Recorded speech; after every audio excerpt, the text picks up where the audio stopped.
Most of us don't have this opportunity, or at least we shelter ourselves from this opportunity to fail at whatever cost. Companies do the same thing. There are teams of consensus makers and managers that are overseeing decisions based on market analysis groups and focus groups and whatever. I mean, I don't really speak corporatese, can you tell?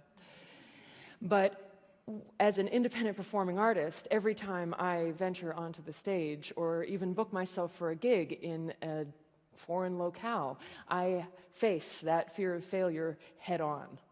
And I started my career as a stunt clown with the Daredevil Opera Company, which was at the time a Canadian pyrotechnic clown theater company. And it all added up to my learning that the more at risk you put yourself, the more interested the audience would be.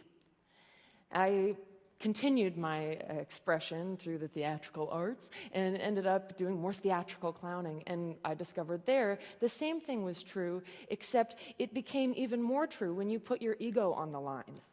Because everybody knows what it feels like to have your ego on the line, much more so than being shot out of a cannon.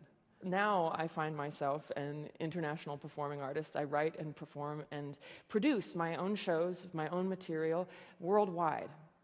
And I do that with groups, and I do that solo, and I do that in English, which I speak fluently, and I do that in one of 4 other languages, which I speak varying degrees of very badly. And actually, 2 weeks ago, I had a kind of surprise gig in Buenos Aires. And I had 2 days to translate and learn and memorize 4 of my acts in Spanish, in Argentine Spanish at that, which I do not speak. So you can imagine it. I was just drilling my mind, and the little perfectionist that is at work, I was a perfectionist. I'm now a recovering perfectionist. I mean, you could say I live in the past perfect tense.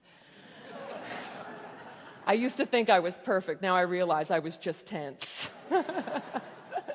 So there I was, my little recovering perfectionist mind, really trying to learn all the Spanish and get the accent right and really get the porteño thing and really understand what it was I was up there to do and remember everything I was doing and do it on roller skates.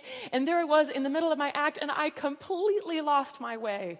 I had no idea what I was saying, what I was supposed to be doing, where I was, and I felt that fear, that failure, that shame of failure just starting to bubble up in me, and I could feel it just echoing out all over the 1,400 crazy, beautiful Argentinians that were surrounded on all sides of me. And I realized there was one way out of this. I said in English, I don't really speak Spanish, can you tell? And the laughter that erupted from the audience was not just the relief of my shame, but it was the relief of the shame that everybody was feeling for me. This was enormous. The Germans actually have a word for it. I do quite a bit of work in Germany, and they actually have a word for the shame that you feel for somebody else when they don't feel it. Fremdeschämen, right? He's like,